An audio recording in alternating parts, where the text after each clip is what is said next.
এবার আমরা আলোচনা করব আমাদের সবচেয়ে ইম্পর্ট্যান্ট টপিক দ্রাব্যতা নিয়ে। এই চ্যাপ্টারে দ্রাব্যতার ম্যাথ সবচেয়ে বেশি আসে এবং দ্রাব্যতার ম্যাথগুলো থেকেই আমাদের সবচেয়ে বেশি কনফিউশন ক্রিয়েট হয়। দ্রাব্যতা জিনিসটা বোঝার আগে আমাদের দ্রবণ সম্পর্কে জানতে হবে। দ্রবণ আসলে দুইটা জিনিস দিয়ে গঠিত হয়, একটা হইল দ্রব আর একটা দ্রাবক। এই দ্রবণটা আসলে কি? দ্রবণ আসলে এক ধরনের সমসূত্রীয়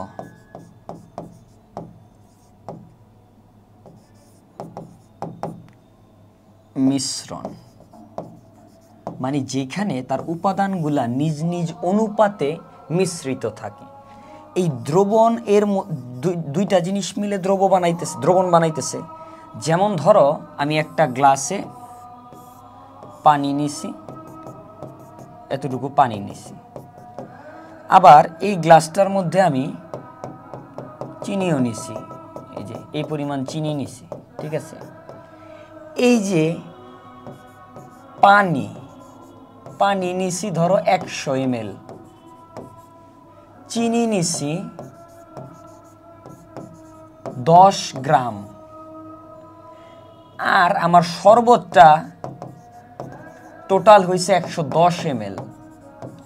এই শরবতটাই দ্রবণ, যেটা পরিমাণে কম থাকে সেইটা দ্রব, আর যেটা পরিমাণে বেশি থাকে সেটা দ্রাবক। তাহলে দ্রবণে যেটি পরিমাণে কম থাকে আর দ্রবণে যেটি পরিমাণে বেশি থাকে, ঠিক আছে। আমাদের এই কনফিউশনটা যেন দ্রব আর দ্রাবক চিনতে ভুল না হয়, যে দ্রবণে যেটি পরিমাণে কম থাকে সেটা হলো দ্রব, আর যেটা পরিমাণে বেশি থাকে সেটা হলো আমার দ্রাবক। আচ্ছা, এইরকম যদি হয়ে থাকে, এবার আমরা একটু সামনের দিকে আগাইতে পারি, দ্রাব্যতা নিয়ে আলোচনা করতে পারি, ঠিক আছে। একটা জিনিস খেয়াল করবা, মিশ্রণের ক্ষেত্রে আমরা সাধারণত ঘনমাত্রা এই টার্মটা ইউজ করি, আর দ্রবণের ক্ষেত্রে সাধারণত আমরা দ্রাব্যতা টার্মটা ইউজ করি। এই একটা বেসিক কনসেপ্ট। এবার দ্রাব্যতা নিয়ে আমরা যদি দেখি, দ্রাব্যতা কাকে বলে? দ্রাব্যতা হইল নির্দিষ্ট তাপমাত্রায়, আমি এই ডেফিনেশনটা আমার কোয়ান্টিটি দিয়ে পড়াই, এটা দিয়ে ম্যাথ সলভ করতে সহজ হয়। আর অনেক জায়গায় অনেক অ্যামাউন্ট দিয়ে দেওয়া আছে। নির্দিষ্ট তাপমাত্রায় 100 ml দ্রাবকে কোনো পদার্থের যত গ্রাম দ্রবীভূত থাকে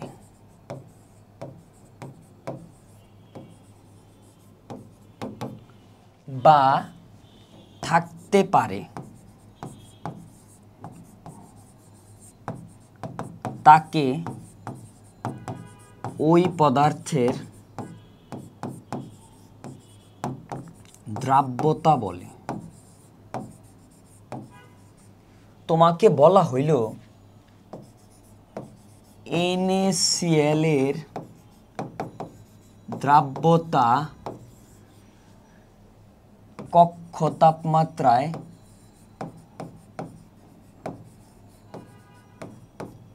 40। এটার মানে কি?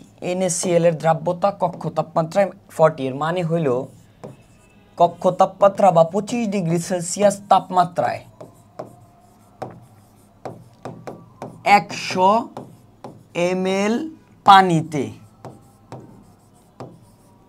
40 গ্রাম লবণ বা NaCl থাকতে পারে। ঠিক আছে, দ্রাব্যতাটা কি নির্দিষ্ট তাপমাত্রা, এই কথাটা দিতে হবে। নির্দিষ্ট তাপমাত্রায় 100 ml, পরিমাণটা 100 ml দিয়ে আমি পড়াই। 100 ml দ্রাবকে, দ্রবণে না, 100 ml দ্রাবকে কোনো পদার্থের যত গ্রাম দ্রবীভূত থাকতে পারে তাকে ওই পদার্থের দ্রাব্যতা বলে। ঠিক আছে, এই দ্রাব্যতার সাথে একদম কোরিলেটেড দুইটা টপিক হলো আয়নিক গুণফল আর দ্রাব্যতার গুণফল। আয়নিক গুণফল আর একটা হলো দ্রাব্যতার গুণফল। আয়নিক গুণফলকে KIP বা আয়নিক প্রোডাক্ট দিয়ে প্রকাশ করা হয়, আর দ্রাব্যতার গুণফলকে KSP বা সলিবিলিটি প্রোডাক্ট দিয়ে প্রকাশ করা হয়, KSP KIP। আয়নিক গুণফলটা কি আসলে? আয়নিক গুণফলটা হলো কোনো দ্রবণে উপস্থিত আয়নসমূহের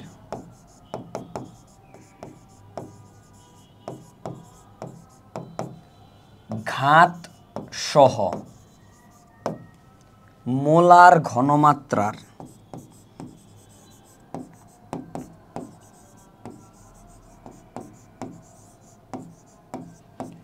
গুণফলকে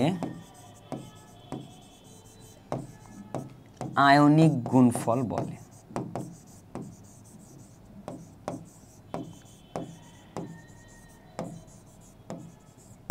ঠিক আছে, যে কোনো দ্রবণে উপস্থিত আয়নসমূহের ঘাতসহ কথাটা ইম্পর্টেন্ট, ঘাতসহ।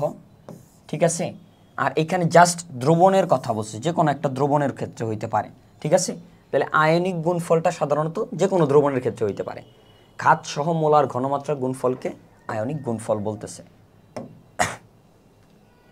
আর দ্রাব্যতার গুণফলের ক্ষেত্রে দুইটা এক্সট্রা টার্ম আসে। নির্দিষ্ট তাপমাত্রায়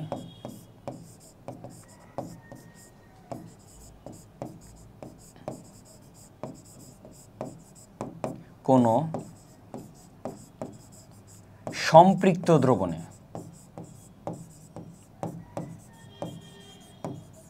ঠিক আছে, এই যে সম্পৃক্ত দ্রবণ কেন ভাই?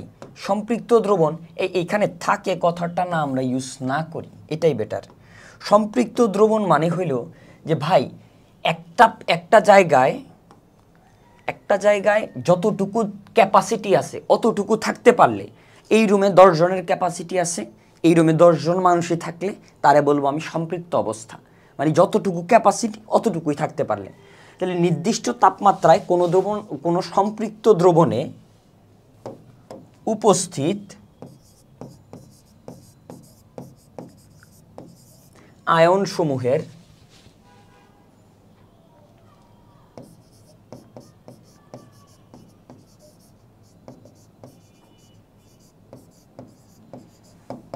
ঘাতসহ মোলার ঘনমাত্রার গুণফলকে দ্রাব্যতার গুণফল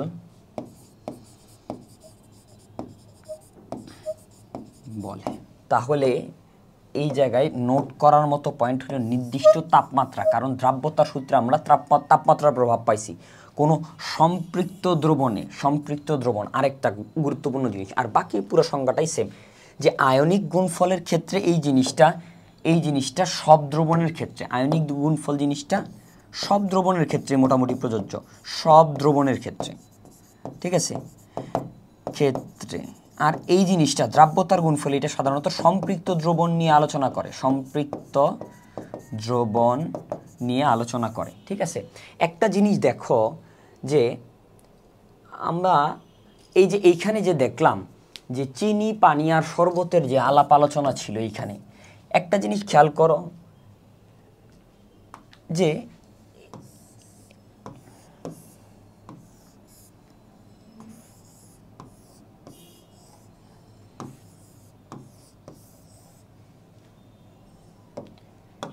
এইখানে 100 ml পানি, প্রত্যেকটার মধ্যে 100 ml পানি আছে, ঠিক আছে।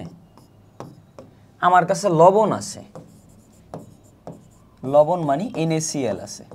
আমি দেখলাম NaCl এর দ্রাব্যতা 40, ঠিক আছে। NaCl এর দ্রাব্যতা 40। এই প্রত্যেকটার মধ্যে পানির পরিমাণ কত আছে? 100 ml।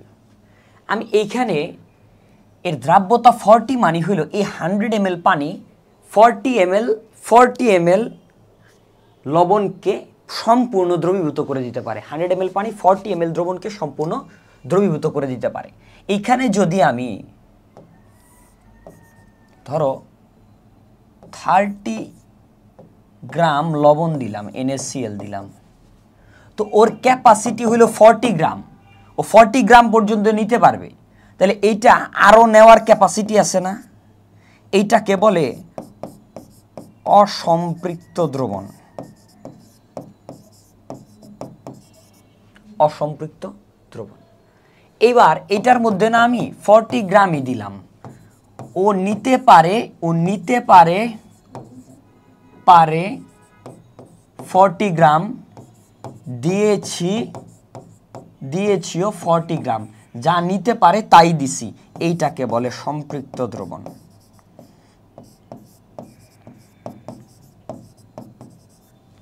ঠিক আছে।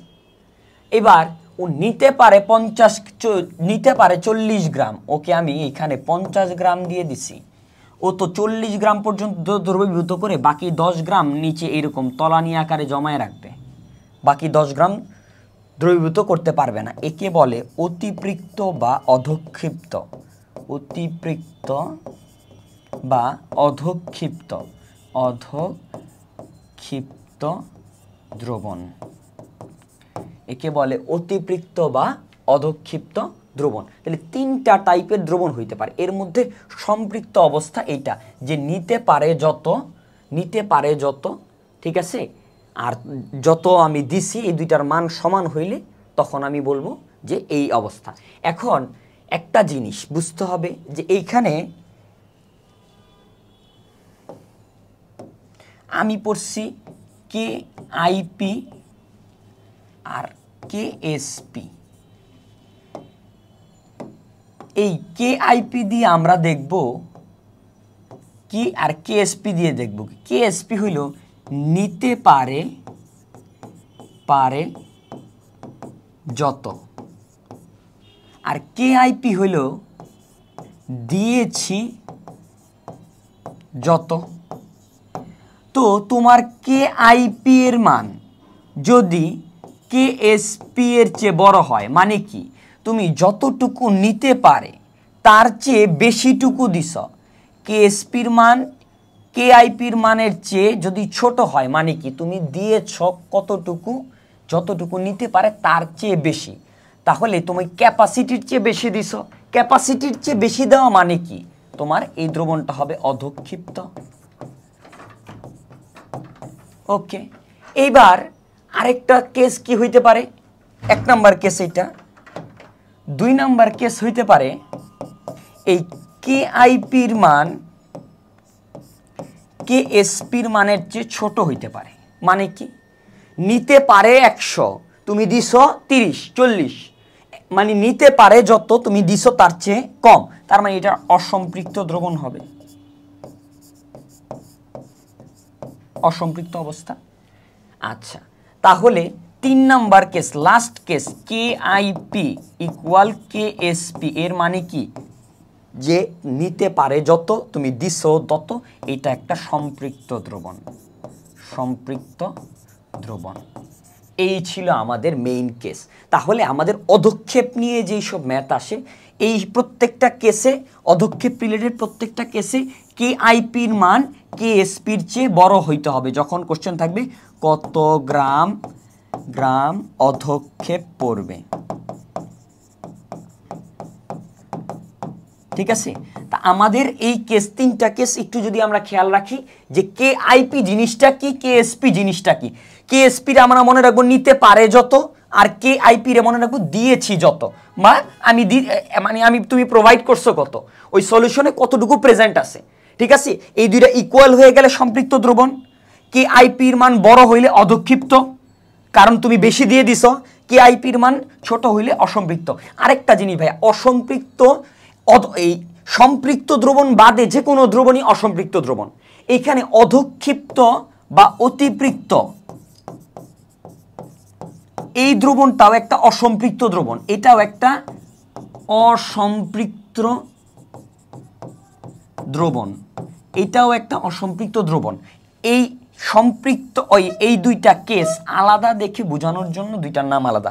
তো অনেক সময় অনুধাবনমূলক কোশ্চেন 2 নম্বরের জন্য আসতে পারে যে এই অধক্ষিপ্ত বা অতিপৃক্ত দ্রবণ কি অসম্পৃক্ত দ্রবণ ব্যাখ্যা করো। আসলে এটাও একটা অসম্পৃক্ত দ্রবণ, মানে সম্পৃক্ত স্টেটটা বাদে যা থাকে সবই আমার অসম্পৃক্ত দ্রবণ। আচ্ছা, তা আমরা যদি কেএসপি কেআইপি দ্রাব্যতার গুণফল, আয়নিক গুণফল, দ্রাব্যতার রিলেটেড জিনিসপত্রগুলো যদি বুঝে থাকি যে দ্রাব্যতা জিনিসটা আসলে কি নির্দিষ্ট তাপমাত্রায় 100 ml দ্রবণের 100 ml দ্রাবকে 100 ml দ্রাবকে যত ml তুমি যত ml দ্রব্য সে নিতে পারে, এর ক্যাপাসিটি যত, সেটা হইল তার দ্রাব্যতা, ওই টেম্পারেচারের জন্য দ্রাব্যতা। আর আয়নিক গুণফল কি? আয়নিক গুণফল কোনো দ্রবণে উপস্থিত আয়ন সমূহের, একটা দ্রবণে কতটুকু কি কি আয়ন আছে, কি কি আয়ন প্রেজেন্ট আছে, তাদের ঘাত সহ মোলার ঘনমাত্রার গুণফলকে আমি আয়নিক প্রোডাক্ট বা আয়নিক গুণফল বলতেছি। আর দ্রাব্যতার গুণফল বলতেছি। দুইটা ওয়ার্ড অ্যাড হয়েছে এক্সট্রা, এই দুইটা ওয়ার্ড দেখলেই হবে, খালি নির্দিষ্ট তাপমাত্রা সম্পৃক্ত দ্রবণ, আর বাকি সব এক, ওই যে ঘাত সহ মোলার ঘনমাত্রার গুণফল সব কিছু এক। তো এই যদি আমাদের কনসেপচুয়াল আলোচনা হয়, আমরা আস্তে আস্তে ম্যাথের দিকে যাব। দ্রাব্যতার একদম বাচ্চা টাইপের ম্যাথ থেকে শুরু করে আমরা ডিফিকাল্টিস বাড়াইতে থাকবো। আমরা দেখব ম্যাথে কি কি ভ্যারিয়েশন আসতে পারে। আমাদের প্রথম ম্যাথ কি বলছে? প্রথম ম্যাথ বলছে 30 ডিগ্রি সেলসিয়াস তাপমাত্রায় NaCl এর দ্রাব্যতা 40। ওকে, গুড। আমাকে বলছে 200 গ্রাম সম্পৃক্ত দ্রবণে কত গ্রাম লবণ আছে, মানে কত গ্রাম NaCl আছে 200 গ্রাম সম্পৃক্ত দ্রবণে। ওকে, গুড। ছোট মনে হইলেও এটার মধ্যে কথার একটু মারপ্যাচ আছে। আমরা এই কথা দিয়ে যত ধরনের মারপ্যাচ দেখা যায় এই ম্যাথের ভিতরে তত টাইপের মারপ্যাচ দেখবো আমরা। প্রথমটা দেখি, NaCl এর দ্রাব্যতা আমাকে 40 বলছে। NaCl এর দ্রাব্যতা 40 বলতে আমাকে বুঝায় এখানে দ্রাবক কত, দ্রাবক 100 ml বা 100 গ্রামই ধরো, 100 ml ধরলাম, আর দ্রব কত 40 গ্রাম বা 40 ml যাই ধরো, ঠিক আছে। গ্রাম আর ml ইকুইভ্যালেন্ট ধরে করো, তাহলে দ্রবণটা কত দাঁড়ায়? দ্রবণ 140 গ্রাম, ঠিক আছে। যে এই সম্পৃক্ত দ্রবণ 30 ডিগ্রি সেলসিয়াস তাপমাত্রায় NaCl এর দ্রাব্যতা 40, পানি হইল 30 ডিগ্রি সেলসিয়াস তাপমাত্রায় NaCl এর একটা সম্পৃক্ত দ্রবণ তৈরি করতে হইলে সেই দ্রবণের ভর হবে 140 গ্রাম বা 140 ml আয়তন হবে। আচ্ছা, তাহলে একটা জিনিস খেয়াল করো, 140 গ্রাম এটা তো একটা সম্পৃক্ত দ্রবণ, কারণ এর দ্রাব্যতা 40। 140 গ্রাম সম্পৃক্ত দ্রবণে লবণ আছে, NaCl আছে কত? 140 গ্রাম সম্পৃক্ত দ্রবণে NaCl আছে কত গ্রাম? শুধু 40 গ্রাম, 40 গ্রাম। আচ্ছা, তাহলে 1 গ্রাম সম্পৃক্ত দ্রবণে লবণ আছে 40 ডিভাইডেড বাই 140 গ্রাম। গুড। তারপরে আমার 200 গ্রাম সম্পৃক্ত দ্রবণে, তাহলে 200 গ্রাম সম্পৃক্ত দ্রবণে লবণ আছে 200 ইন্টু 40 ডিভাইডেড বাই 140 গ্রাম, ঠিক আছে। এইখান থেকে ক্যালকুলেশন করে বের করবা এটা কত গ্রাম, ঠিক আছে। এই হলো একটা কথার এক টাইপের ম্যাথ। আবার আরেক টাইপে যাই, 30 ডিগ্রি সেলসিয়াস তাপমাত্রায় NaCl এর দ্রাব্যতা 40, একই জিনিস, কোশ্চেন উল্টা। 100 গ্রাম সম্পৃক্ত দ্রবণে কত গ্রাম পানি আছে? পানি না বলে এখানে দ্রাবকও বলতে পারে, কত গ্রাম দ্রাবক আছে, ঠিক আছে। একই সেম কাহিনী। তুমি আগে দেখো NaCl এর দ্রাব্যতা 40, মানি হইল দ্রব আছে কত 40 গ্রাম, দ্রাবক আছে 100 গ্রাম, আর দ্রবণ আছে 140 গ্রাম। ওকে, এবার তুমি দেখো 140 গ্রাম সম্পৃক্ত দ্রবণে দ্রাবক বা পানি যাই বলো, পানি আছে 100 গ্রাম। সো 1 গ্রাম সম্পৃক্ত দ্রবণে দ্রাবক বা পানি আছে 100/140 গ্রাম, বা 200 গ্রাম সম্পৃক্ত দ্রবণে পানি বা দ্রাবক আছে 100 × 200 / 140 গ্রাম। এটা তোমার আলটিমেট অ্যান্সার, এত গ্রাম। ঠিক আছে, সেকেন্ড কেস গেল, একদম আগেরটার মতো হুবহু ছিল, এটা নিয়ে আর আলাপ আলোচনা করব না। থার্ড কেস ঠিক সেম জিনিস, 30 ডিগ্রি সেলসিয়াস তাপমাত্রা, NaCl এর দ্রাব্যতা 40। এবার তোমাকে বলছে 200 গ্রাম দ্রাবকে, এই যে দেখো চেঞ্জ হয়েছে কোথায়, এতক্ষণ ছিল দ্রবণে, এখন আমার আসছে কি 200 গ্রাম দ্রাবকে। আবার সেম হিসাব, দ্রব আছে 40 গ্রাম, দ্রাবক 100 গ্রামের ক্ষেত্রে আমরা সংজ্ঞায় পড়ছি 100 গ্রাম বা 100 ml, তাহলে দ্রবণ আছে কত 140 গ্রাম।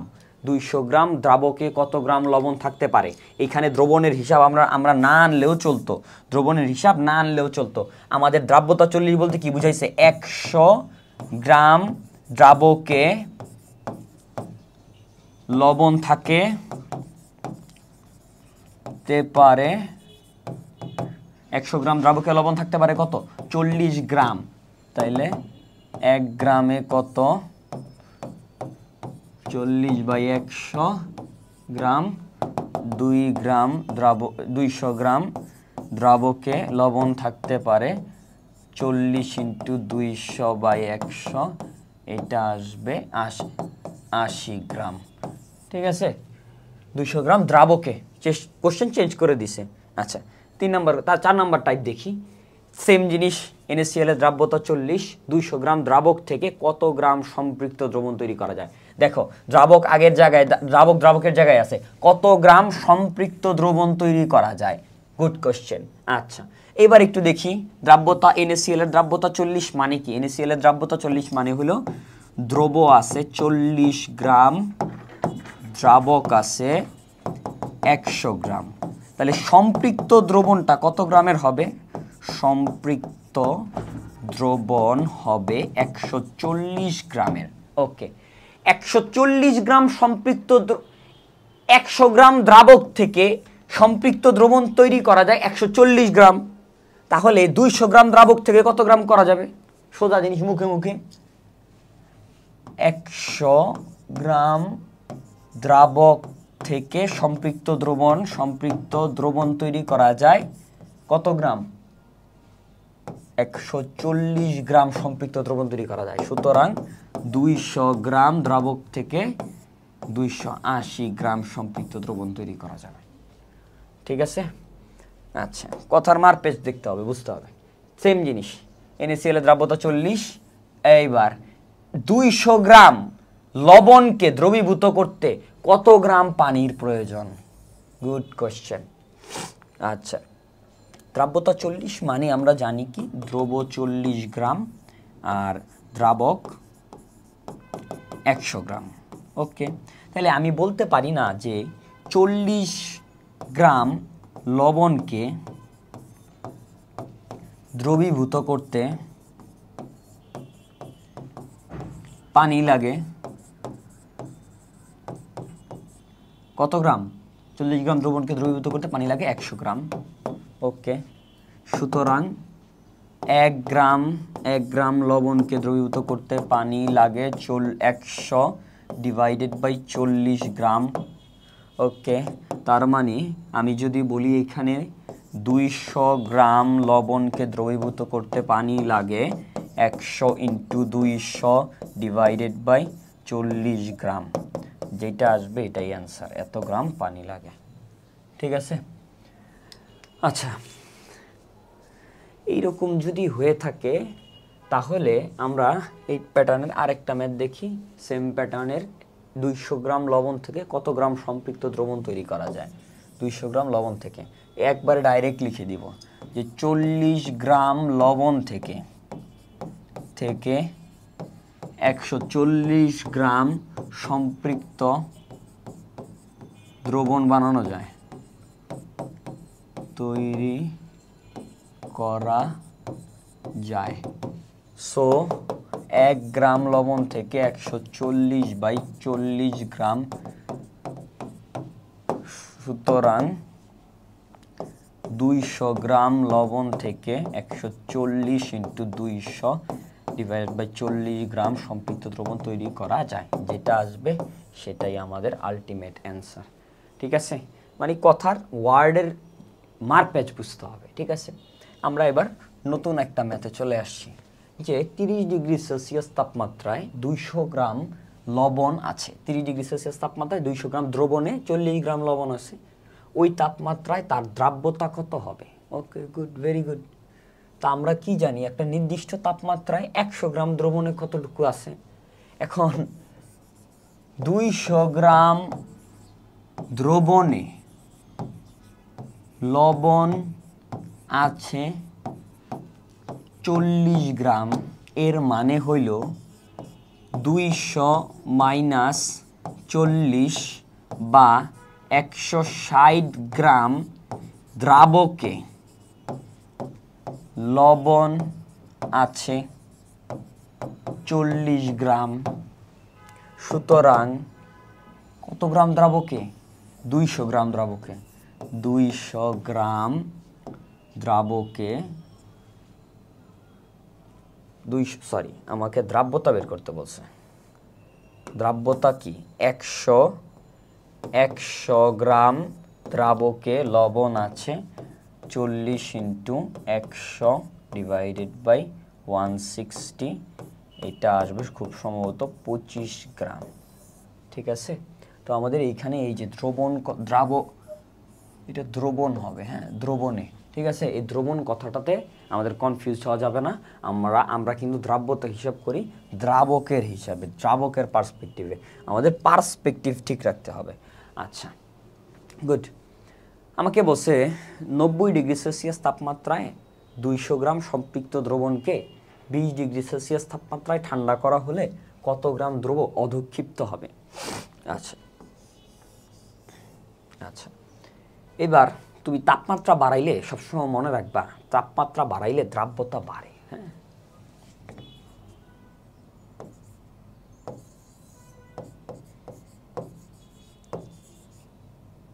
বাড়াবা দ্রাব্যতা বাড়বে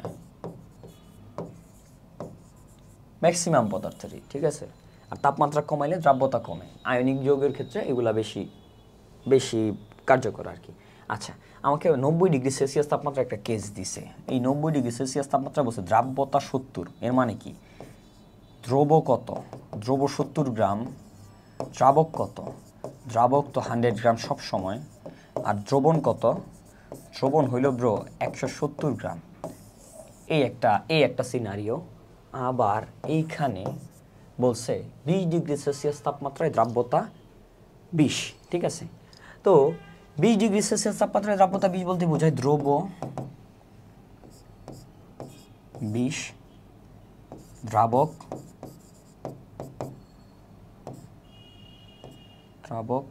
100 গ্রাম। ঠিক আছে, এই জায়গায় যদি আমরা খেয়াল করি যে এইখানে এই 70 গ্রাম দ্রব ছিল, এখানে দ্রব আছে 20 গ্রাম। তাহলে ভাই দ্রব কমে যাইতেছে কতটুকু? 50 গ্রাম। 50 গ্রাম দ্রব কমে কই যাইতেছে? দ্রবণ থেকে তো বাইরে চলে যাচ্ছে না, এটা তো দ্রবণের মধ্যেই থাকতেছে। তাহলে অধক্ষেপের পরিমাণ কত? এখানে অধক্ষেপের পরিমাণ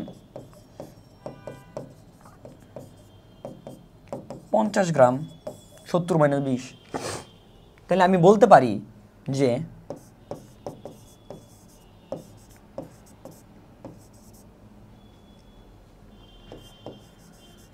170 গ্রাম সম্পৃক্তই লিখি, সম্পৃক্ত দ্রবণ থেকে অধক্ষিপ্ত হয় কত গ্রাম? 50 গ্রাম। সুতরাং 1 গ্রাম সম্পৃক্ত দ্রবণ থেকে অধক্ষিপ্ত হয় 50 / 170 গ্রাম। সুতরাং তোমার কত গ্রাম সম্পৃক্ত দ্রবণ থেকে? 200 গ্রাম সম্পৃক্ত দ্রবণ থেকে 20 ডিগ্রি সেলসিয়াস তাপমাত্রা কত গ্রাম অধক্ষিপ্ত হবে? তাহলে তোমার 200 গ্রাম সম্পৃক্ত দ্রবণ থেকে 50 ইন্টু 200 ডিভাইডেড বাই 170 গ্রাম, যেটা আসে এটাই হবে তোমার 200 গ্রামের ক্ষেত্রে।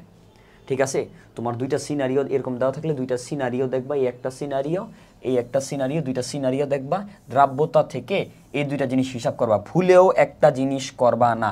এই যে দেখো অনেকেই ভুলে এইখানে করে ফেলে, এইখানেও দ্রবণ লেখে, দ্রবণ ইকুয়াল 120 গ্রাম। না ভাই, 120 গ্রাম দ্রবণ না, এর আয়তনটাও তো আছে, অধক্ষেপটা তো দ্রবণের মধ্যেই আছে, এর আয়তনটা যোগ হবে না। এখানে আমরা দ্রবণ ইকুয়াল 120 গ্রাম লিখবো না, আমরা খালি দেখব যে অধক্ষেপের পরিমাণ কত, কোন দ্রবণের ক্ষেত্রে কত গ্রাম সম্পৃক্ত দ্রবণ কত গ্রাম অধক্ষেপ দেয়, এই হিসাবে আমরা হিসাব করব। ঠিক আছে, এই সেম আরেকটু একটা কনফিউজিং ম্যাথ আমরা এখন করব। দেখো বলছে 200 গ্রাম সম্পৃক্ত দ্রবণ, এই যে ঠিক সেম জিনিস, এইটা 20 ডিগ্রি সেলসিয়াস তাপমাত্রায় আছে, এর দ্রাব্যতা 20, এর দ্রাব্যতা হইল 20। এই যদি হয় তাহলে আমরা একটু খেয়াল করে দেখি, 200 গ্রাম সম্পৃক্ত দ্রবণে দ্রাব্যতা 20 মানে হইল এর দ্রব হইল 20 গ্রাম, দ্রবণ হইল, দ্রাবক হইল 100 গ্রাম, আর দ্রবণ হইল 120 গ্রাম। Okay good. এবার বসে 20 ডিগ্রি সেলসিয়াস তাপমাত্রায় 200 গ্রাম সম্পৃক্ত দ্রবণকে 90 ডিগ্রি সেলসিয়াস তাপমাত্রায় উত্তপ্ত কইরা সম্পৃক্ত দ্রবণ বানাইতে আরো কত গ্রাম দ্রবযুক্ত করা লাগবে, কত গ্রাম দ্রবযুক্ত করা লাগবে। আচ্ছা, তাহলে এইটার ক্ষেত্রে এই সিনারিওটা কি, এই সিনারিওটা হইল দ্রব হইল 90 গ্রাম, দ্রাবক হইল 70 গ্রাম। এখানে আমরা দ্রবণ দ্রাবক হলো 100 গ্রাম, 100 গ্রাম। এখানে দ্রবণ আমরা 190 গ্রাম ভুলেও লিখব না, আমরা লিখব কিভাবে, আমরা আগে যেভাবে হিসাব করছি সেভাবে, যে 120 গ্রাম, তাহলে এইটাকে সম্পৃক্ত করতে দ্রব ছিল কত, দ্রব ছিল 20 গ্রাম, আরো এখন দ্রব আছে কত, 90 গ্রাম, তাহলে আমার দ্রব লাগছে কত, দ্রব দরকার 70 গ্রাম। তাহলে 120 গ্রাম দ্রবণকে, মানে 20 ডিগ্রি সেলসিয়াস থেকে 90 ডিগ্রি সেলসিয়াসে নেওয়ার সময় 120 গ্রাম দ্রবণকে সম্পৃক্ত করতে দ্রব লাগে কত গ্রাম, 70 গ্রাম। সুতরাং তোমার কত গ্রাম, 200 গ্রামের ক্ষেত্রে বসে 200 গ্রাম দ্রবণকে সম্পৃক্ত করতে দ্রব লাগে 70/120 ইন্টু 200, যেটা আসবে এত গ্রাম। ঠিক আছে, তো এইখানে দ্রবণের হিসাবটা তোমরা এখানে আবার সেমভাবে বলি, এখানে দ্রবণ ইকুয়াল 190 লিখবা না। ঠিক আছে, দেখবা এই যে ভাইস ভার্সা করতে, মানে প্রথমে কি করলাম, 20 ডিগ্রি সেলসিয়াস তাপমাত্রার দ্রবণ, 90 ডিগ্রি সেলসিয়াস তাপমাত্রা থেকে 20 ডিগ্রি সেলসিয়াস তাপমাত্রার দ্রবণে গেলাম, তখন কি করা লাগছে আমার, কত গ্রাম অধক্ষেপ হয়েছে মাইনাস, আর এরপরে 20 ডিগ্রি সেলসিয়াস থেকে 90 ডিগ্রি সেলসিয়াসে গেলাম, কত গ্রাম যোগ করতে হয়েছে। দুইটা অ্যামাউন্ট সমান দেখবা না, ক্যালকুলেশন করে দেখো, আমি ক্যালকুলেশন করলাম না তো, তোমরা দেখো ক্যালকুলেশন করে, দুইটা অ্যামাউন্ট একদমই কখনোই সমান হবে না। নেক্সট ম্যাথের দিকে যাই। Na2SO4 দ্রবণের দ্রাব্যতা 0.1 মোলার, এর দ্রাব্যতার গুণফল কত। ওকে, দ্রাব্যতার গুণফল বের করতে হলে আমরা কিভাবে করব, আগে দেখি এই Na2SO4 কিভাবে ভাঙে। ঠিক আছে, সোডিয়াম সালফেট Na2SO4, আচ্ছা এটা ভাঙবে 2 সোডিয়াম প্লাস সালফেট 2 মাইনাস। আচ্ছা, এর দ্রাব্যতা এই প্রাথমিক অবস্থা যদি হয়, প্রাথমিক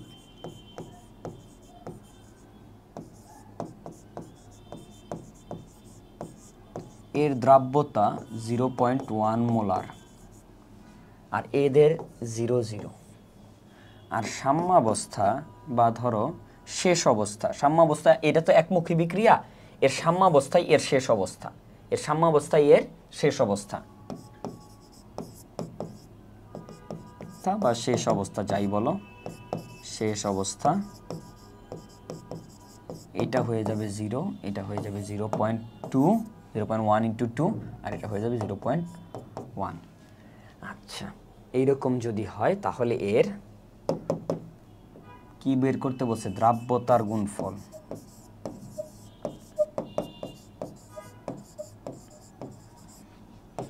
কেএসপি ইকুয়াল সোডিয়ামের ঘনমাত্রা টু দি পাওয়ার 2 ইন্টু সালফেটের ঘনমাত্রা টু দি পাওয়ার 1, 0.2 ইন্টু 0.1, 0.2 এর উপর আবার স্কয়ার। ঠিক আছে, এটার মান আসবে 4 into 10 to the power -3 molar বা মোল পার লিটার। ঠিক আছে, যাই আসুক আসুক, এটা ব্যাপার না। এখন দ্রাব্যতার গুণফল বের করার একটা টেকনিক হইল যে এ বি টাইপের যৌগ যদি থাকে, যেমন ধরো NaCl, এর একটার ঘনমাত্রা দ্রাব্যতা দেওয়া থাকে, যে কোনো একটা দ্রাব্যতা যদি S হয় তাহলে এর দ্রাব্যতা দাঁড়ায় হইল S স্কয়ার। ঠিক আছে, আবার AB2 যেমন MgCl2, এই টাইপের যৌগের দ্রাব্যতা হয় 4s3। ঠিক আছে, দ্রাব্যতা মানে ঘনমাত্রা দেওয়া থাকবে। AB3, ঠিক আছে, যেমন AlCl3, এর দ্রাব্যতা হয় 27s⁴। A2B3 যেমন Al2SO4 ঠিক আছে, এই সব যৌগের দ্রাব্যতা 108s⁵। পাওয়ারটা মনে রাখবা সবসময়, এই যে 2 ইন্টু 3, 2 প্লাস 3, এই যে পাওয়ার 5, এই যে 1 প্লাস 3 পাওয়ার 4, এই যে 1 প্লাস 2 পাওয়ার 3, 1 প্লাস 1 পাওয়ার 2। ঠিক আছে, এই টেকনিকটা মনে রাখলে এমসিকিউগুলো করতে সোজা হবে। ঠিক আছে, তো আমরা দ্রাব্যতার গুণফলের এই ম্যাথটা দেখলাম। আরেকটা জিনিস একটু বুঝাবো। দেখো ভাইয়া, এখানে আমি সাম্যাবস্থা বা প্রাথমিক অবস্থা নিয়ে একটা কথা বলি। ঠিক আছে, আমি রিভিশন কোর্সে একটা ক্লাসে অনেক আগে বলছিলাম যে তড়িৎ বিশ্লেষ্য আসলে দুই প্রকার। তড়িৎ বিশ্লেষ্য দুই প্রকার, একটা হলো মৃদু, আর একটা হলো দুর্বল। ঠিক আছে, এই মৃদু তড়িৎ বিশ্লেষ্য যারা, এরা না উভমুখী বিক্রিয়া দেয়। উভমুখী বিক্রিয়া দেওয়ার কারণে এদের না সাম্যাবস্থা দেখা যায়। সাম্যাবস্থায় বিক্রিয়কও কিছু পরিমাণ থাকে, উৎপাদক কিছু পরিমাণ থাকে। ওই সময় না আমরা কেপি-কেসি বের করি। ওকে, আর এই মৃদু আর দুর্বল লিখে ফেলছি, মৃদু আর দুর্বল তো একই, তীব্র। ঠিক আছে, আচ্ছা, এই তীব্র তড়িৎ বিশ্লেষ্য যারা, তাদের ক্ষেত্রে এরা একমুখী বিক্রিয়া দেয়, ইরিভার্সিবল রিঅ্যাকশন দেয়। একমুখী বিক্রিয়া মানে হলো এদের তীব্র তড়িৎ বিশ্লেষ্যের ক্ষেত্রে এদের সাম্যাবস্থা দেখা যায় না, বা সাম্যাবস্থাই এদের শেষ অবস্থা। মানে এরা একবারে টাস করে একমুখী বিক্রিয়া দিয়ে বিক্রিয়া শেষ হয়ে যায়। ঠিক আছে, এবং বিক্রিয়া শেষে কোনো বিক্রিয়ক অবশিষ্ট থাকে না বলে ধরা হয়। এই জন্য এখানে ঘনমাত্রা দিয়েছি। তাই আমরা বিক্রিয়া দেখার সময় দেখব যে তীর চিহ্নটা কীরকম আছে। এই চ্যাপ্টারে দ্রাব্যতা রিলেটেড ম্যাথগুলোতে আয়নিক যৌগগুলো থাকে। আয়নিক যৌগরা সাধারণত তীব্র তড়িৎ বিশ্লেষ্য পদার্থ হয়। এই তীব্র তড়িৎ বিশ্লেষ্য পদার্থ হওয়ার কারণে এরা একমুখী বিক্রিয়া খুব দ্রুত ভেঙে যায়। ঠিক আছে, আচ্ছা সামনের দিকে যাই। বলছে ক্যালসিয়াম ক্লোরাইড, এই যে দেখো আরেকটা আয়নিক যৌগ। ঠিক আছে, ক্যালসিয়াম ক্লোরাইডের দ্রাব্যতার গুণফল 4 × 10⁻³ মোলার কিউব। ওকে, এর দ্রাব্যতা মোলারিটিতে, গ্রাম পার লিটার এককে, ppm এককে, ইত্যাদি ইত্যাদি নির্ণয় করো। ঠিক আছে, তোমার কাছে কি দেওয়া আছে? দ্রাব্যতার গুণফল দেওয়া আছে, মানে KSP দেওয়া আছে। 4 × 10⁻³ আমরা একটু যদি দেখি ক্যালসিয়াম ক্লোরাইড কিভাবে ডিসোসিয়েট হয়। ক্যালসিয়াম CaCl2, এটা ক্যালসিয়াম 2+ টু ক্লোরিন মাইনাস, এভাবে ডিসোসিয়েট হয়। আচ্ছা, এভাবে যদি ডিসোসিয়েট হয় ভাইয়া, তাহলে আমরা একটা জিনিস খেয়াল করে দেখি যে এর দ্রাব্যতা যদি এস হয়, ঠিক আছে, তাহলে এর দ্রাব্যতা হবে কত, টোয়াইস এস। এর দ্রাব্যতা হবে এস, আর এর দ্রাব্যতা হবে টোয়াইস এস, ঠিক আছে। আসলে আলটিমেটলি ওই যে আমরা, এটা আমাদের AB2 টাইপের যৌগ, এটার দ্রাব্যতা আসবে ভাইয়া 4s³ বা 4 × 10⁻³ বা s³ ইকুয়াল আসবে তোমার 1 × 10⁻³ এখান থেকে তুমি একটা ঘনমাত্রা পেয়ে যাবা। এটা কি সে পাইলা, ক্যাপিটাল এম। ভাইয়া ক্যাপিটাল এম মানে কি, ক্যাপিটাল এম মানে হলো মোল পার লিটার। আচ্ছা, এইবার দেখো তো এই এম অফ CaCl2 এর আণবিক ভর কত, 40 আর 71, এটা মিলে হয় 111 গ্রাম, ঠিক আছে। এই এত মোল পার লিটার, আমরা জানি কি ডাব্লিউ ইকুয়াল কি, আমরা মোল মানি আমরা জানি মোল N ইকুয়াল W/M। ওকে, তার মানে আমরা এই মোল সংখ্যাকে ভর বাই আণবিক ভর দিয়ে প্রকাশ করতে পারি।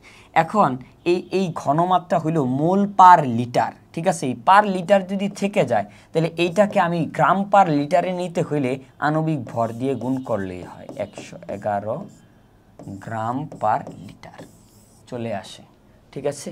এত গ্রাম পার লিটার আণবিক ভর দিয়ে গুণ করলে মোল পার লিটার গ্রাম পার লিটারে কনভার্ট হয়ে যায়। আমি কি দিয়ে গুণ করছি, এখানে আণবিক ভর দিয়ে গুণ করছি।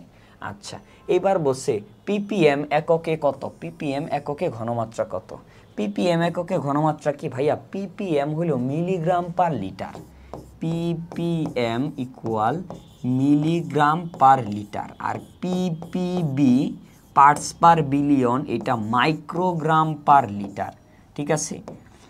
এই ppm কে না ঘনমাত্রা দিয়ে ppm ইকুয়াল s × m × 10⁻³ দিয়েও প্রকাশ করা যায় একটা সূত্র, আবার ppb এর s × m × 10⁻⁶ এটা দিয়েও প্রকাশ করা যায়।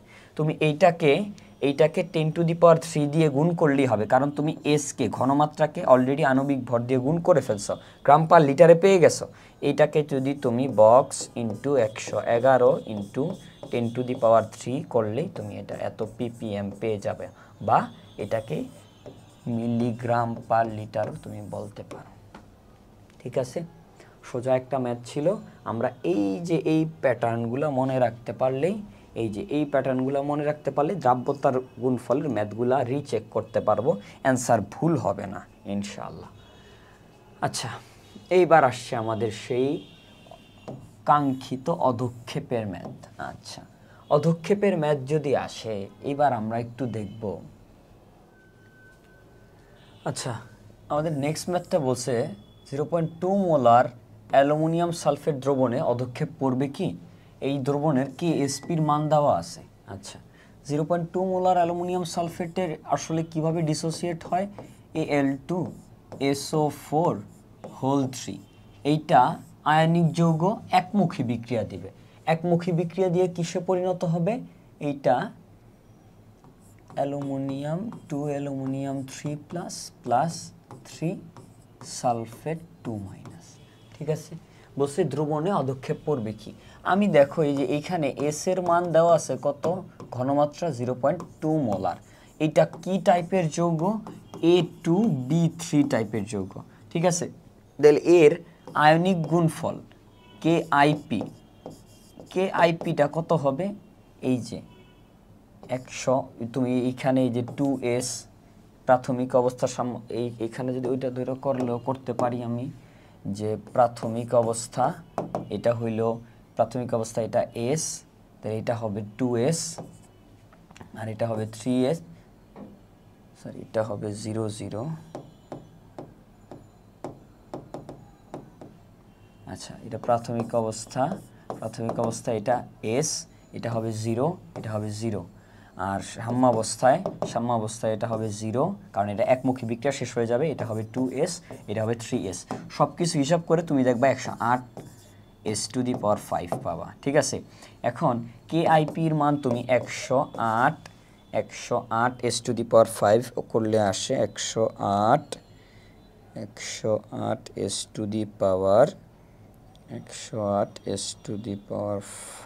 s এর মান এখানে 0.2 মোলার। 0.2 মোলার করলে এখানে চলে আসে এটা 0.2⁵ করলে আসে 3.456 মোল পার লিটার ⁵ or মোলার ⁵ ঠিক আছে, ইন্টু 10⁻⁻2 মোলার ⁵ অথবা মোল পার লিটার ⁵। আচ্ছা, এইবার দেখো এই যে কেএসপির মানটা কিন্তু কেআইপি এর চেয়ে ছোট।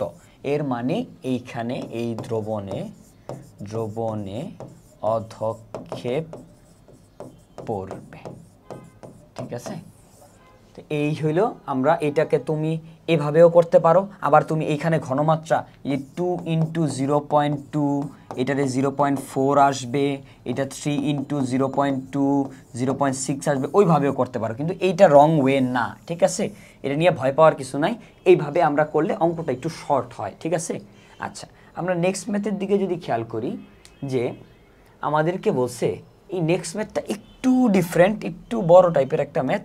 আমাদেরকে কি বলছে আমরা একটু অল্প অল্প করে দেখি। যে একটা দ্রবণের মধ্যে আছে সিলভার নাইট্রেট, একটা আছে ক্যালসিয়াম ক্লোরাইড। আগে এদের বিক্রিয়া করাই, CaCl2 প্লাস AgNO3। এটা হবে AgCl2 প্লাস CaNO3। ঠিক আছে, calcium nitrate CaNO3, AgCl2 plus CaNO3, 2AgCl হবে এটা, কারণ সিলভারের ভ্যালেন্সি এখানে 1। এটা হবে 2AgCl প্লাস CaNO3 হোল 2। ঠিক আছে, এর ভ্যালেন্সি 1 1 1 1 হয়ে গেছে, এটা 2, এটার 1। ঠিক আছে, এই জন্য ক্রিস ক্রস হয়ে গেছে।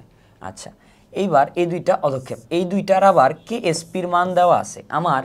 এই যে দুইটা জিনিস উৎপন্ন হয়েছে, এদের কেআইপির মান বের করে দেখতে হবে, কেআইপির মান আলাদা আলাদাভাবে বের করে দেখতে হবে কোনটার অধক্ষেপ পড়বে। ঠিক আছে, তো আমার প্রসেসটা বোঝা গেছে। দুইটা পাত্রে দুইটা জিনিস আছে, ডিফারেন্ট জিনিস, এরা বিক্রিয়া করে দুইটা জিনিস প্রডিউস করলো। সিলভার নাইট্রেট প্রডিউস করলো আর ক্যালসিয়াম নাইট্রেট প্রডিউস করলো, সিলভার ক্লোরাইড আর ক্যালসিয়াম নাইট্রেট।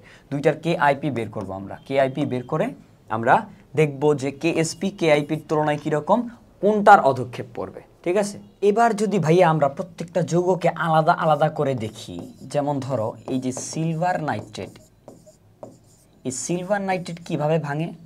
সিলভার প্লাস হয় আর নাইট্রেট মাইনাস হয়। ধরো এটা প্রাথমিক অবস্থায় আছে, কত মোলার ঘনমাত্রা 0.1, এরা ছিল না। আর সাম্যাবস্থা বা শেষ অবস্থা যাই বলো, এটাই 0, এটা 0.1, এটা 0.1। আচ্ছা, এবার দেখো এদেরকে তো আমি মিক্স করছি নাকি, এদেরকে মিক্সচার করছি। আচ্ছা, মিক্স যদি করি তাহলে এদের এই আয়তনটা পরিবর্তন হয়েছে না। এই যে 20 ml ছিল, এটা শুধু 20 ml, এখন 20 ml এর সাথে আরো 30 ml আয়তন সে পাইছে না। এই 30 ml আয়তন যদি সে পেয়ে থাকে, আমরা যদি লঘুকরণ সূত্র দিই, এই যে সিলভার নাইট্রেটের ক্ষেত্রে যদি দেই ভাইয়া, যে S1V1 = S2V2। সিলভার নাইট্রেটের প্রথম ঘনমাত্রা ছিল 0.1 মোলার দেওয়ার দরকার নাই, ইন্টু ভলিউম আপাতত এমএলএই দাও, দুই সাইডে এমএল কাটাকাটি চলে যায়। ঠিক আছে, সমস্যা হবে না। আর এই ঘনমাত্রাটা আমি জানি না ধরো। ঠিক আছে, এই ঘনমাত্রাটা যদি আমি না জানি, তাহলে এখানে আমি নতুন ভলিউম কত দিব? 50 ml, কারণ এখন দুইটা মিক্সচার করছি, 20 আর 30-এ 50 ml। এইটা আসে আমার ক্যালকুলেশন করলে S2 এর মান আসে, ক্যালকুলেশন করি একটু, S2 এর মান ক্যালকুলেটর S2 এর মান আসে তোমার 0.8 ইন্টু S2 এর মান 0.4 মোলার, 0.4 মোলার, এইটা হইল S2 এর মান। এখন এই শেষ ঘনমাত্রা, তাহলে এখন সিলভারের, এখন এই যে মিক্সচারের পর আফটার মিক্সচার এর পর এর ঘনমাত্রা কত দাঁড়াইতেছে, সিলভারের ঘনমাত্রা কত দাঁড়াইতেছে, সিলভারের ঘনমাত্রা 0.4 মোলার। আবার এই নাইট্রেটের ঘনমাত্রা কত দাঁড়াইলো, NO3- এর ঘনমাত্রা 0.4 মোলার। ওকে, এই পাইলাম এই দুই এর ক্ষেত্রে। এবার এই পোরশনটার ক্ষেত্রে যদি হিসাব করি, CaCl2 ক্যালসিয়াম ক্লোরাইড, এই ক্যালসিয়াম ক্লোরাইড কি হবে, ক্যালসিয়াম 2+ প্লাস ক্লোরিন মাইনাস, আচ্ছা ক্লোরাইড 2 ক্লোরাইড, দুইটা ক্লোরাইড হবে। এইটা প্রাথমিক অবস্থায় এর ঘনমাত্রা 0.2 মোলার, এর ঘনমাত্রা 0,0। আবার সাম্যাবস্থা বা শেষ অবস্থা যাই বলো না কেন, এর ঘনমাত্রা 0 আর এর ঘনমাত্রা 0.2, এর ঘনমাত্রা 2 × 0.2, এটা 2 মোল আছে, মানে 0.4। Okay good. এবার এরটা হিসাব করি, যদি অঙ্কটা একটু যেই প্রসেসে করতেছি ঠিক ওই প্রসেসেই করো। আচ্ছা, এইটা, এরপরে এই পোরশন, তারপর এই পোরশন, এটা যদি হিসাব করি ক্যালসিয়াম ক্লোরাইডের ক্ষেত্রে যদি আমরা হিসাবটা দেখি, যে ক্যালসিয়াম ক্লোরাইডের ক্ষেত্রে V1S1 = V2S2, এর V1 কত ছিল, এর V1 ছিল 30 ml আর ঘনমাত্রা ছিল 0.2 মোলার, 30 ml × 0.2 মোলার। আর V2 এর মান হইল 30 আর 20 মিলে 20 + 30 মিলে 50, আর S2 এর মান আমরা জানি না। এইখান থেকে S2 এর মান কত আসে, 0.3, S2 এর মান আসবে S2 = 0.12 মোলার। আচ্ছা, তাহলে আমি বলতে পারি যে এইটা দেখো ক্যালসিয়াম ক্লোরাইড CaCl2, এটাকে ভাঙলে পাইতাম ক্যালসিয়াম 2+ আর ক্লোরিন 2 ক্লোরিন মাইনাস, ঠিক আছে। আচ্ছা, এর ঘনমাত্রা যদি S হয়, এর ঘনমাত্রা হবে 2S, ঠিক আছে। তাহলে এই যে ক্যালসিয়াম 2+ এর ঘনমাত্রা কত, ক্যালসিয়াম 2+ এর ঘনমাত্রা যেটা আছে 1:1 অনুপাতে 0.12 মোলার। আর ক্লোরাইডের ঘনমাত্রা কত, ক্লোরাইডের ঘনমাত্রা ডাবল, 2 × 0.12, ইট মিনস 0.24 মোলার। এইবার আমি চারটা জিনিসের ঘনমাত্রা পেয়ে গেছি। এইবার আমাকে বলছে, ভাইয়া দেখো আমি কি করছি, আমাকে দুইটা জিনিস দিছে, এদের মধ্যে বিক্রিয়া করাইছি, বিক্রিয়া করে আমি আলাদা আলাদা দুইটা পদার্থ পাইছি। পদার্থ পাওয়ার পরে আমি দেখছি যে এই দুইটা জিনিস বিক্রিয়া করে নিজেদেরকে ভাঙছি, এই সিলভার আয়ন, নাইট্রেট আয়ন, নিজেদেরকে ভেঙে এদের মিশ্রণের পরের ঘনমাত্রাটা বের করছি। 1:1 অনুপাতে হইলে একই ঘনমাত্রা থাকবে, আর 1:2 অনুপাতে হইলে ঘনমাত্রাটা ডাবল হবে। একেও ভেঙে মিশ্রণের পরের ঘনমাত্রা বের করছি মিক্সচারের পরে, আবার এরেও ভেঙে, এই যে ক্যালসিয়াম ক্লোরাইড, এরেও ভেঙে মিশ্রণের পরের ঘনমাত্রা, মিক্সচারের পরের ঘনমাত্রাটা বের করছি। এবার আমাকে কোন দুইটা যৌগের KSP দেওয়া আছে, KSP আমাকে বলে দিবে যে তুমি কোন দিকে আগাবা। AgCl সিলভার ক্লোরাইডের KSP দেওয়া আছে, ঠিক আছে। KIP অফ সিলভার AgCl যদি বের করি, তার মানে কি, সিলভারের ঘনমাত্রা টু দি পাওয়ার 1 ইন্টু ক্লোরাইডের ঘনমাত্রা টু দি পাওয়ার 1। সিলভারের ঘনমাত্রা কত পাইছি, 0.4 ইন্টু ক্লোরাইডের ঘনমাত্রা 0.24। এটা কত আসে, KIP-র মান 0.4 ইন্টু 0.24, এটা আসে 9.6 ইন্টু 10⁻³ মোল স্কয়ার। এই একটার KIP পাইছি। এবার KIP আরেকটা কিসের আছে দেখো, ক্যালসিয়াম নাইট্রেটের CaNO3(2), KIP of CaNO3(2) calcium নাইট্রেটের ক্ষেত্রে কিভাবে হবে, ক্যালসিয়ামের ঘনমাত্রা 2+ ইন্টু নাইট্রেটের ঘনমাত্রা NO3 এর ঘনমাত্রা স্কয়ার টু দি পাওয়ার 2। আচ্ছা, এটা কত আছে? ক্যালসিয়ামের ঘনমাত্রা কত? 0.12 ইন্টু নাইট্রেটের ঘনমাত্রা কত ছিল? নাইট্রেটের ঘনমাত্রা 0.4 স্কয়ার কত আসে দেখি। 0.12 ইন্টু 0.4 স্কয়ার, এটা আসে 1.92 into 10 to the power -4 molar cube. ঠিক আছে, এখন কেএসপি অফ, এখন এই যে কেএসপি, এর কেএসপির মান আর এর কেআইপির মানের তুলনা করি। এটা কত? 9.6 into 10 to the power -3, 9.6 into 10 to the power -3, আর এটা কত আছে? 5 into 10 to the power -19 molar square. ঠিক আছে, তাহলে কোনটার এর কেএসপির মান, কেআইপির মান বড়, এর কেআইপি এর মান বড়, কেআইপি এর মান কেএসপি এর চেয়ে বড়, তার মানে অধক্ষেপ AgCl এর পড়বে। ঠিক আছে, আবার ওর ক্ষেত্রে দেখি 1.9 ইন্টু 10 টু দি পাওয়ার -4, আর এখানে কত আছে? 2 ইন্টু 10 টু দি পাওয়ার 5। এইখানে কেএসপির মান অনেক বড়, কেএসপির মান অনেক বড় কেআইপি এর চেয়ে। ঠিক আছে, এটা অধক্ষেপ পড়বে না, এর অধক্ষেপ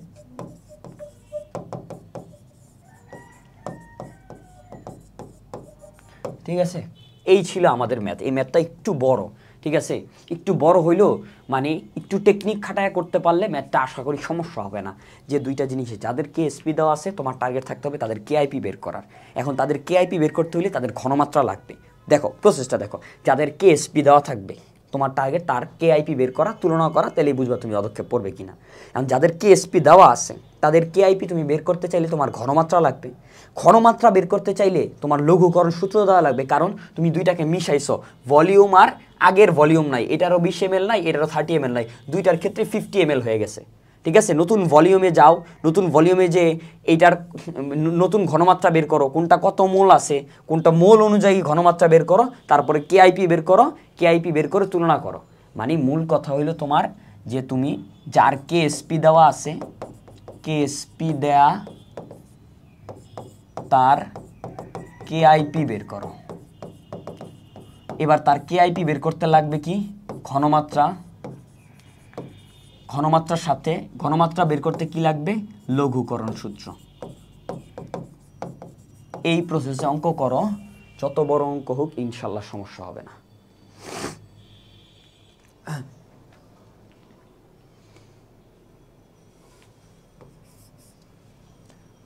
ভাইয়া আমাদের এই নেক্সট ম্যাথটা আরও একটা সবচেয়ে ইম্পর্টেন্ট জিনিস, যেখান থেকে এই টাইপের ম্যাথগুলা এই চ্যাপ্টার থেকে আসি। দেখো বলছে 0.1 মোলার সোডিয়াম ক্লোরাইড এর সাথে 0.2 মোলার সম আয়তন, মানে এই সোডিয়াম ক্লোরাইডেরও যে আয়তন আর এই ক্যালসিয়াম ক্লোরাইডেরও ঠিক সেম আয়তন, সম আয়তন ক্যালসিয়াম ক্লোরাইড যুক্ত করা হলে মিশ্রণে কোনো অধক্ষেপ পড়বে কি? তোমার এখানে কেএসপি দেওয়া আছে, কার কার? সোডিয়াম ক্লোরাইডের কেএসপি দেওয়া আছে আর ক্যালসিয়াম ক্লোরাইডের কেএসপি দেওয়া আছে।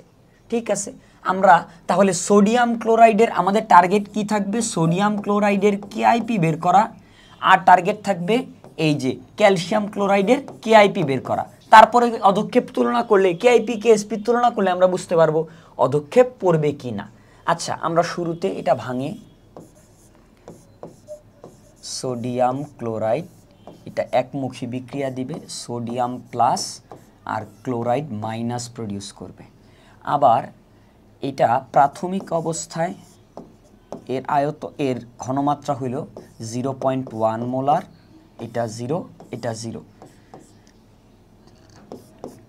সাম্যাবস্থা বা শেষ অবস্থায় এর ঘনমাত্রা 0, এটার 0.1, এটারও 0.1। আচ্ছা, আমি তো এই দুইটা এটাকে মিক্সচার করছি। আচ্ছা, মিক্সচার যদি করে থাকি আমি লিখতে পারি যে V1S1 equal V2S2, V1S1 equal V2S2। এইবার আমার V1 কত? V1 ও V, কারণ আমি ধরে নিলাম সম আয়তন, এই আয়তনটা সবার ক্ষেত্রে V। আচ্ছা, এইবার V1 ইন্টু S1 এর মান কত? 0.1। আচ্ছা, আর V2 কত হবে?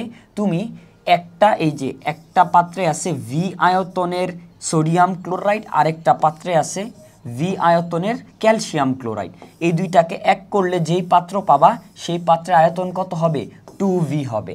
আচ্ছা, যদি 2V হয় তাহলে এখানে V2টা কত হবে? 2V into S2।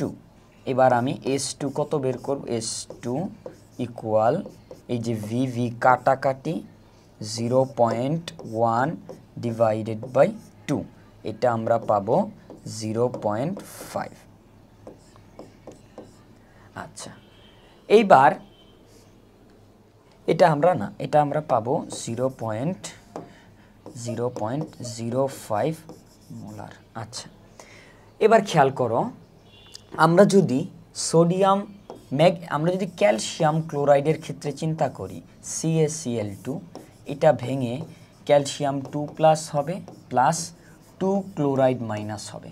প্রাথমিক অবস্থায় এর ঘনমাত্রা কত ছিল? প্রাথমিক অবস্থায় 0.2 মোলার, আর এটা 0, এটা 0, আর সাম্যাবস্থা বা শেষ অবস্থা এটার 0, এটার 0.2, আর এটার 0.2 ইন্টু 2 মানে 0.4 মোলার। এই যদি হয়ে থাকে তাহলে আমরা এর ক্ষেত্রে V1S1 দিলে, লঘুকরণ সূত্র যদি দিই, V1S1 ইকুয়াল V2S2, এইরকম করলে আমরা কি পাবো? আমরা পাবো এইখানে V1 এর মান V, S1 এর মান কত? 0.2। আচ্ছা, 0.2, আর এইখানে S2 এর মান কত? V2 এর মান 2V ইন্টু S2। তাহলে VV কাটা যায়, এটা VV কাটলাম, V এর মান আসে 0.2 ডিভাইডেড বাই 2, S2 এর মান আসে এত, ইকুয়াল 0.01 মোলার। আচ্ছা, এবার একটা জিনিস যদি খেয়াল করে দেখি, আমরা এইখানে V1 আর V2 এর ক্ষেত্রে আমরা যদি খেয়াল করে দেখি এখানে যে দুইটা ঘনমাত্রা,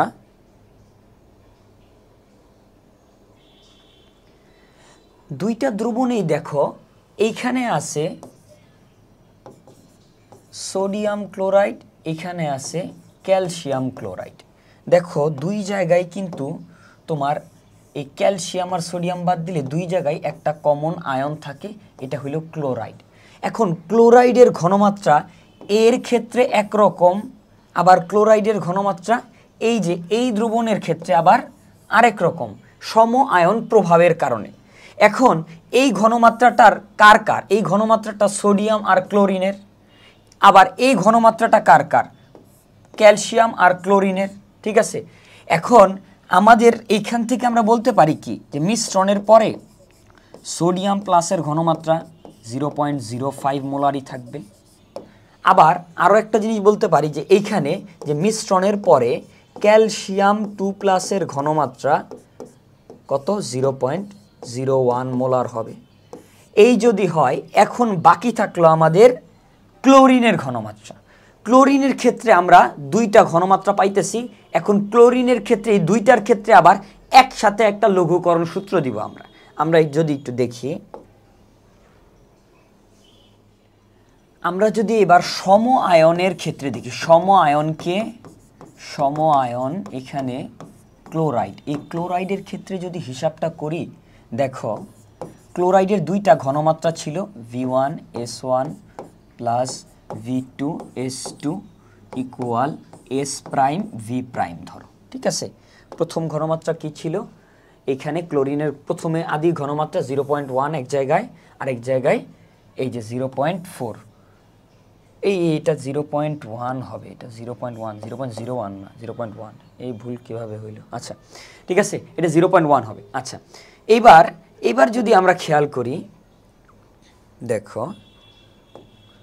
ক্লোরিনের ক্ষেত্রে প্রথম সব জায়গায় তো আয়তন V, আগে দুই জায়গায় V। প্রথম ঘনমাত্রাটা কত ছিল? প্রথম ঘনমাত্রাটা ছিল এর সোডিয়াম ক্লোরাইড দ্রবণে 0.1 প্লাস ইন্টু 0.4, সেকেন্ডে ক্যালসিয়াম ক্লোরাইডের কত ছিল ঘনমাত্রা? ক্যালসিয়াম ক্লোরাইডের ঘনমাত্রা ছিল 0.4। আচ্ছা, এবার মিশ্রণের পরে S prime will be V1 plus V2। আচ্ছা, 0.1 V plus 0.4V equal S prime into 2V। সব জায়গা থেকে যদি VV কাটি, এখানে আমার S প্রাইমের ঘনমাত্রা আসে 0.25। ক্যালকুলেশন করে নেই যেন ভুল না হয়। এখানে ঘনমাত্রা আসতেছে আমার 0.25 মোলারই আসে। আচ্ছা, এখন যদি আমি চিন্তা করি আমি কার কেআইপি বের করা লাগবে ভাই, আমার কেআইপি বের করা লাগবে NaCl এর। আচ্ছা, এবার যদি আমি কেআইপি অফ NaCl বের করি, তাহলে কি হবে? সোডিয়াম প্লাসের ঘনমাত্রা ইন্টু ক্লোরিনের ঘনমাত্রা কত আসবে? এটা সোডিয়াম প্লাসের ঘনমাত্রা কত? সোডিয়াম ক্যাটায়নের ঘনমাত্রা 0.05 ইন্টু 0.25। এইটা আসবে 0.05 ইন্টু 0.25। এটা আসবে 1.25 ইন্টু 10⁻⁻² মোলার স্কয়ার। আচ্ছা, এইবার যদি আমরা ক্যালসিয়াম ক্লোরাইডের কেআইপি অফ CaCl2 বের করতে চাই, তাহলে এটা কত আসবে? ক্যালসিয়াম প্লাসের 2 প্লাসের ঘনমাত্রা ইন্টু ক্লোরাইডের ঘনমাত্রা টু দি পাওয়ার 2, কারণ এটা 1:2 অনুপাতে বিক্রিয়া করে এরা। আচ্ছা, কত আছে? এর ঘনমাত্রা কত? 0.1 আর এর ঘনমাত্রা 0.25। 0.1 ইন্টু 0.25 স্কয়ার, এটা কত আসে? 0.1 into 0.25 square, 6.25 into 10⁻³ molar cube. দেখো, কেআইপি অফ NaCl এর কেআইপি NaCl এর ক্ষেত্রে কেআইপির মান 1.2 ইন্টু 10⁻²। এর কেএসপির মান কত? কেএসপির মান 2 ইন্টু 10⁻7। আচ্ছা, কেআইপির মান 1.2 ইন্টু, এর কেআইপির মান কেএসপির মানের চেয়ে অনেক কম। এর অধক্ষেপ পড়বে না। আর এইখানে যদি ক্যালসিয়াম ক্লোরাইডের ক্ষেত্রে চিন্তা করি, ক্যালসিয়াম ক্লোরাইডের কেএসপির মান কত? 5 ইন্টু 10⁻6। আমরা পাইছি কত? 6.25 ইন্টু 10⁻3 অবশ্যই -3 বড়। কেআইপি অবশ্যই কেএসপি এর চেয়ে এখানে বড়, তার মানে CaCl2 এর অধক্ষেপ পড়বে। ভাইয়া, আমরা মেইনলি দুইটা টাইপের ম্যাথ দেখছি। দ্রাব্যতা রিলেটেড, দ্রাব্যতার বেসিক ম্যাথের পরে দুইটা টাইপের ম্যাথ দেখছি। একটা টাইপের হইল কমন আয়ন ছাড়া, আরেকটা টাইপ দেখছি কমন আয়ন সহ। ঠিক আছে, দ্রাব্যতার ম্যাথের এই অধক্ষেপ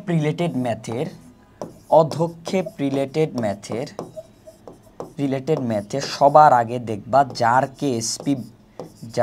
কেএসপি দেয়া তার কেআইপি বের করা আমার টার্গেট। আর কমন আয়ন প্রভাবের ক্ষেত্রে এর মতোই প্রসেস, কমন আয়ন ছাড়ার মতোই প্রসেস।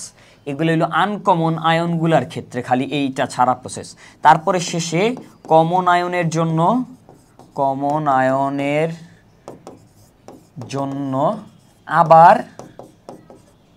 আবার একবার V1S1 plus V2S2 equal V'(S') এই ফর্মুলা দিতে হবে। এই হলো বেসিক্যালি দুইটা টাইপ। ঠিক আছে, এছাড়াও দ্রাব্যতা রিলেটেড আরও শত ম্যাথ আসতে পারে। তোমরা জাস্ট প্রসেসটা আমি দেখাইলাম, যে প্রসেসটা, এই প্রসেসে ম্যাথগুলা করলে তোমরা আশা করি এই দ্রাব্যতা রিলেটেড ম্যাথগুলোতে আর কোনো সমস্যা হবে না। ঠিক আছে, অনেকে অনেক সূত্র দিয়ে পড়ায়, আমি আসলে সূত্র দিয়ে পড়াইতে আমার পছন্দ না। ঠিক আছে, আমি চাই বুঝো বুঝো করো জিনিসটা। ঠিক আছে, আমিও এই প্রসেসে পড়ছি, তোমরাও আমি চাই এই প্রসেসটা যদি পারো অ্যাপ্লাই করতে, যদি মাথায় মানে ধরে জিনিসটা সুন্দরভাবে, তাহলে এই প্রসেসে ভুল হওয়ার সম্ভাবনা কম থাকবে। ঠিক আছে, যে এখানে কমন আয়ন ছিল, সমায়তন বলছে, কমন আয়ন প্রভাব বুঝছি কীভাবে, কারণ দুইটা যৌগের মধ্যে একটা এই যে কমন আয়ন আছে, এই ক্ষেত্রে কমন আয়ন প্রভাব ঘটবে।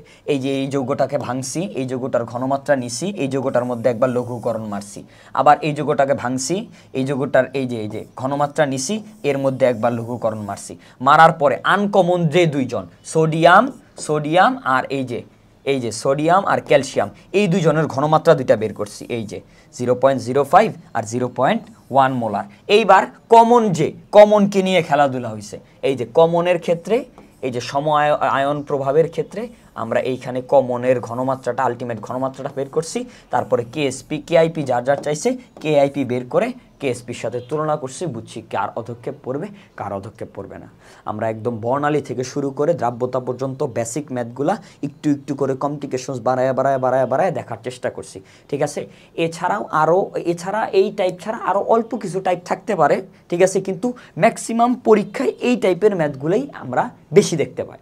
আচ্ছা।